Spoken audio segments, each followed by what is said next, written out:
Ամենակարևոր պատասխանատվությունը սիրելի եղբայրներ, ուզում եմ ասեմ, որ դա դրված է մեր վրա, որովհետև մենք կնոջ եւ ընտանիքի գլուխն ենք եւ մեր գլուխը Հիսուս Քրիստոսն է։ Եթե մենք տեղում չենք Հիսուս Քրիստոսի հետ, եթե մենք տեղում չենք ու Աստծո խոսքը չի բնակվում մեզանում, եթե մենք չենք կառուցում ու ստեղծագործում Աստծո պայմանների համաձայն, ապա մեր ստեղծած ու ստեղծագործած ամեն բան ընդունակա շատ շուտ քանդվել։ Երբ որ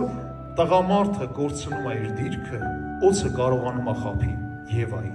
Երբ որ տղամարդը կորցնում է իր դիրքը իր տան մեջ, կնոջ հետ հարաբերությունների մեջ, ընդհանրապես որպես տղամարդ կորցնում է Աստծո հետ հարաբերությունները, ինքը կորցնում է իր դիրքը։ Ու երբ որ տղամարդը կորցնում է իր հարաբերությունները Աստծո հետ, հավատա որ օձը գլուխ է բարձրացնում։ Օձը